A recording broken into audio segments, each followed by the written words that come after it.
अजून एका रिसर्च बद्दल सांगायचंय. तुम्ही या आजोबा जे गेले त्यांना पण त्याचा गुण आला, त्याच्याबद्दल थोडस सांगतो. तिला बोललो का मी हे बोललो नाही बोललो. खूप इंटरेस्टिंग आहे. आता माझा गुडघा दुखतोय वगैरे आहे ते चालूच आहे आणि हळूहळू त्याला फरक पडतोय. जो काय पडतोय तो सावकाश पडतोय.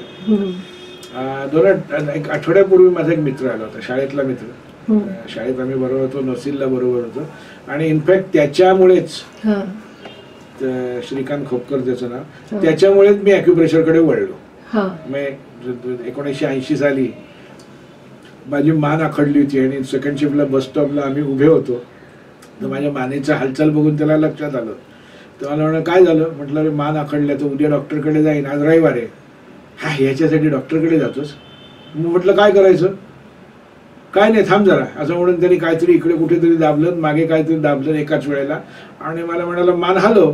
ती 80% मोकळी झाली 2 मिनिटात उभ्या उभ्या. अरे म्हटलं काय जादू आहे रे. म्हटलं कुठे शिकलास? शिकायला नाही गेलो, पुस्तक. म्हटलं कुठचं पुस्तक सांग मला, आणून दे मला पुस्तक. नाही मी देतो तुला आणून. आणि त्याने मला आपले आरोग्य आपल्या हाती हे पुस्तक आणून दिलं. त्यावेळेला ते 100 पानाचं सुद्धा नव्हतं. 1980 सालची गोष्ट. नंतर मग आता बऱ्याच गोष्टी त्या ह्याच्यात आल्या. तर तो परवा त्याच्या बायकोसाठी आला होता. तर त्याच्या बायकोच्या प्रॉब्लेमसाठी मला जे काय पटकन सुचलं ना ते म्हणजे तिला मी मूग लावायला सांगितले. म्हटलं तू काय रोज येण्याची गरज नाही, नुसते मूग लावायचे आणि आठवणीने म्हटलं 3 महिने काम करायचंय, तुझा प्रॉब्लेम जाईल. त्याप्रमाणे तिचा मागच्या आठवड्यात फोन आला, मला खूप फरक पडलाय. तर तो ज्या वेळेला आला होता त्यावेळेला आता माझ्या उठता बसताना पटकन समजतं ना की काहीतरी काय रे गुडघ्या तुझं अजून बरा नाही का झाला? म्हटलं नाही झाला बरा. आपल्या ॲक्युपंक्चरचा उपयोग म्हणावा तेवढा होत नाहीये, ऑर्थोस्कोपी झाली. तू म्हणे 5 पदार्थ खायचे सोडून दे. कोणकोणते? बटाटा, राजमा, नंतर शेंगदाणे आणि आणखी वांग आणि गहू. असे 5-6 पदार्थ ते काय सोडून दे. म्हटलं याचा काय संबंध? नाही म्हणे माझ्या पण 2-3 वर्षापूर्वी छातीत खूप दुखत होतं आणि कशात ते थांबत नव्हतं. ECG काढला नॉर्मल, 2D एको काढला नॉर्मल. डॉक्टर म्हणतात आता फक्त याच्यावरती मार्ग एकच राहिला म्हणजे अँजिओग्राफी करणं. पण म्हणे मला काय ते पटत नव्हतं, कारण हे कुठेतरी हे दिसलं असतं ना जर का ते असतं तर.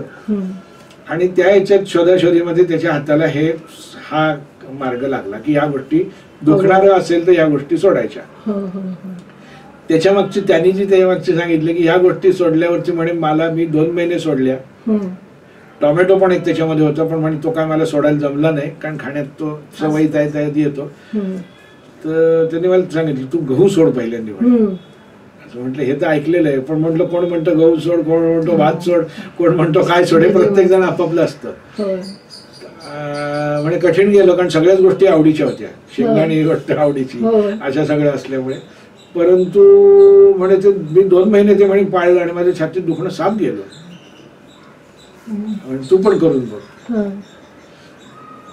तर मग त्यांनी मला सांगितलं, हे त्यांनी पहिलं सांगितल्यानंतर मग त्यांनी मला सांगितलं की म्हणे तू सर्च कर म्हणे नेटवर. त्याला हे लोक मेडिकल टर्मिनॉलॉजीमध्ये याला कॅटगट असं गटलीक असं म्हणतात. गट म्हणजे आतड. म्हणजे त्यांनी जे सांगितलं त्याच्यावर जे काय आमच्या डोळ्यासमोर उभं राहिलं ते असं की आपली आतडी असतात ती लीक होतात आणि लीक होऊन आतमधलं पोटात ते सगळं आपल्या शरीरभर पसरतं. म्हणजे हे डोळ्यासमोर असं उभं राहिलं की आतड्याला भोकं पडले आणि पोटात सगळं पसरत आहे. ऍक्च्युअली मग मी नेटवरती वगैरे शोधलं ते गट लीक ह्याचा अर्थ असा की आपल्या जठरामध्ये जे काही पचन होतं ऍसिड विसिड वगैरे वगैरे सगळं टाकून जे काही पचन होतं त्याचं म्हणजे काय होतं ते ब्रेकडाऊन केलं जातं. एन्झाईम्स वगैरे सगळे ऍड होऊन ब्रेकडाऊन केलं जातं आणि त्याला जो मराठी शब्द आहे की सूक्ष्म केलं जातं. जे सूक्ष्म होतं तेवढंच स्मॉल इंटेस्टाईन मधनं लहान आतड्यातनं ऍब्सॉर्ब केलं जातं, ब्लड मध्ये येतं आणि मग ते ब्लड मधनं सगळ्या शरीराला पोचतं. हा त्याच्या मागचा अर्थ येतो. गट लीक म्हणजे काय की हे इंटेस्टाईन काय शोषून घेतं आणि ब्लड मध्ये टाकतं, ते नकोसलेल्या गोष्टी टाकतं, ते लीक होऊन बाहेर जात आहे. म्हणजे इंटेस्टाईनची गाळणी जी आहे ना तिची भोकं मोठी झाली असा त्याचा अर्थ मी काढला. तिची भोकं मोठी झाली त्यामुळे नकोसलेल्या गोष्टी. आणि नंतर मग ज्यावेळेस मी विचार केला मग त्यांनी हे सगळं सांगितलं नंतर मग मी विचार केला की हे कशाला सोडायला पाहिजे मला हे सोडण्याची काही गरज नाहीये. कारण काय, तर मला स्मॉल इंटेस्टाईन म्हणजे काय माहितीये, माझ्याकडे स्मॉल इंटेस्टाईनची मेरिडियनच आहे अख्खी. मग त्या ह्याचा अर्थ काय, ती मेरिडियन आणि त्या ऑर्गनचं काम नीट चालत नाहीये. मग आपला 3 गोल्डन पॉइंटचा फॉर्म्युला आहेच.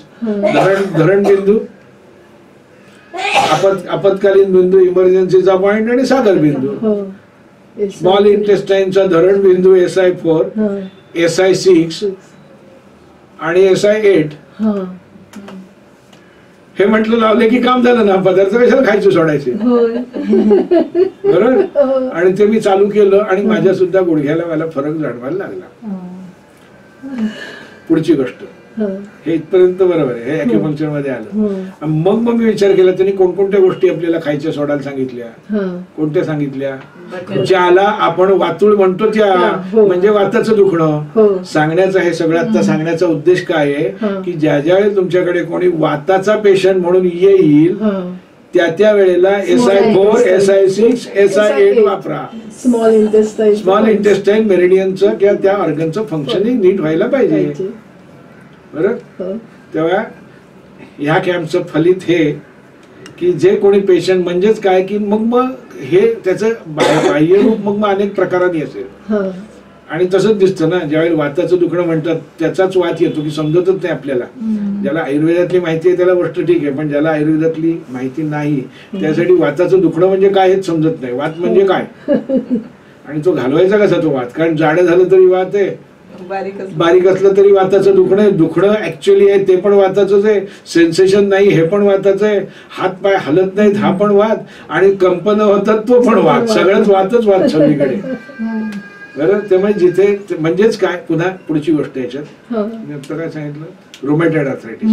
रुमॅटॉइड आर्थरायटिस म्हणजे काय, तर हे सगळं आपण आधी बोललो होतो ते सगळं आहे, शरीराची रचना विचना. परंतु त्या ठिकाणी सुद्धा तेच सांगतात ना की अमुक गोष्ट खायच्या बंद करा. म्हणजे काय, त्या गोष्टी रक्तातनं पोचणार नाहीत. बरोबर. म्हणजे त्यांना पण हे पॉइंट जर का 3 जोडीला वापरले तर गुण येण्याचे चान्सेस भरपूर वाढतील. नॉर्मल जी स्टँडर्ड प्रोटोकॉल आहे ट्रीटमेंटचा रुमॅटॉइड आर्थरायटिसचा त्याला जोडून जर का, कारण शेवटी तिथे बरेचशा नेचरोपॅथी म्हणा, आयुर्वेद म्हणा, याच्यातनं आहाराशी येतं ना. आणि माझं आणि आहाराचं बंधन पाळणं याचं शत्रुत्व आहे. काय वाटेल ते खाऊन आपल्याला बरोबर राहता, पचवून आपल्याला बरोबर राहता आलं पाहिजे. ते सोडून बरं झालं तर काय मजा आहे. कळलं. तेव्हा SI4, SI6 आणि SI8, 468. बरं. ह्या SI6च्या बाबतीतली एक गोष्ट, मध्ये मला खूप कमी दिसायला लागलं. एक महिन्याभरापूर्वी. आणि मला पेपर वाचायला कठीण व्हायला लागलं. एवढी वर्ष मी आता घालवली चष्म्याशिवाय, एज 62. एवढी वर्ष घालवली. आणि आता मग वाटायला लागली की हे काय खरं नाही. आता शेवटी असं आहे की शरीर आहे, डोळे आहेत, त्याचं वय, डोळ्यांचं भाषण वर झालं ना आता, त्याच्यामुळे त्यांना सुद्धा थकले ना ते, त्यावेळी आता आपल्याला चष्मा घ्यायला हवा असं मी डिक्लेअर केल्यावर बायको खुश झाली. कारण मी वापरत नाही याचा तिला त्रास जास्ती होतो, त्रास होतो जास्ती. कारण तर म्हणून मग मी चष्मा करायला टाकला. बरं. आता एवढ्या वर्षात 20 वर्षात चष्मा प्रकारच मला माहिती नाही. नंबर मागे काढलेला होता. मग आता करूनच करायचा, एकदाच करतोय, मग चांगल्यातला करूया. त्यामुळे ती काय म्हणतात त्याला, ती प्रोग्रेसिव्ह लेन्स आणि होयोची लेन्स, मग ती अमुक तमुक असं म्हणून 14-15 हजार रुपयाचा चष्मा बनवायला टाकला. तो चष्मा बनवून आला. बनवून आल्यावर असं आलं मला सगळं मोठं दिसायला लागलं. तो मोबाईल एवढा मोठा दिसायला लागला, म्हणजे 5-7 इंचचा मोबाईल, म्हणजे मोठा टॅब असल्यासारखा मला दिसायला लागला तो मोबाईल. आणि दुसरं मला असं झालं, त्या प्रोग्रेसिव्हच्या गडबडीमुळे झालं अर्थातच. मला वाटतं ते तिने मला सांगितलं होतं त्या दुकानातल्या की तुम्ही सरळ बघायचं. मोबाईल बघत असताना माझी मान वाकडी झाली की मोबाईल तिरका दिसायचा.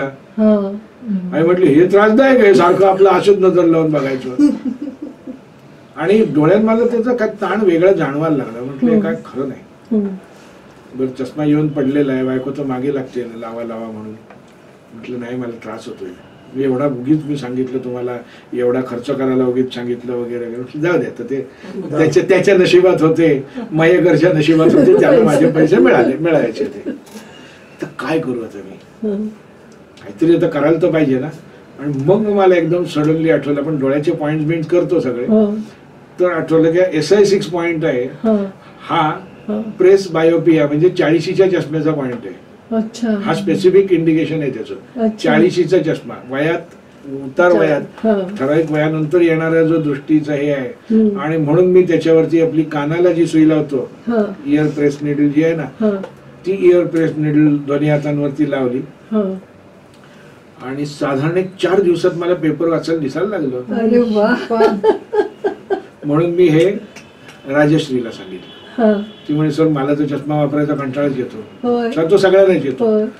म्हटलं काय करू, म्हटलं लावायचं, फक्त म्हटलं मुहूर्त बघून लावायचं, चांगल्या मुहूर्तावरती लावायचं. नाही मी त्यावेळी तसंच केलं होतं, माझा मुहूर्त बघून मी ते द्यायला लावलं होतं. म्हटलं चांगला मुहूर्त बघून लावायचं. ते पहिल्यांदा लावलं, ते काय हाताच्या हालचालीमध्ये ती सुई निघून जाते. पण 2 दिवसानंतर म्हणाली नाही अजून काय फरक. त्यानंतर आता ती कॅम्प चालू आहे म्हणाली, आता म्हणे मला सुया दिसतात. लावताना नाही म्हणे दिसत, पण काढताना म्हणे सुया आता मला दिसतात. पूर्वी समजायचं नाही सुया कुठे आहेत त्या. म्हणजे हा मला लावायला पाहिजे, कारण मला त्रास होतो सध्या. SI6 म्हणून मग माझा पुढचा रिसर्च चालू झाला की हे पॉइंट टिकतील कसे जास्ती वेळ. म्हणून मग त्याच्यावरती आपली बँडेडची जी राऊंड ते त्याच्यावरती मग मला लावून ठेवलं. खाली सुई आहे, इयर प्रेस निडल. ती आतमध्ये थोडी असते बारीक, ती आतमध्ये घातली एकदम हाफ सेंटीमीटर असते. कळलं. मस्त असा वापर करायचा. हरिओम.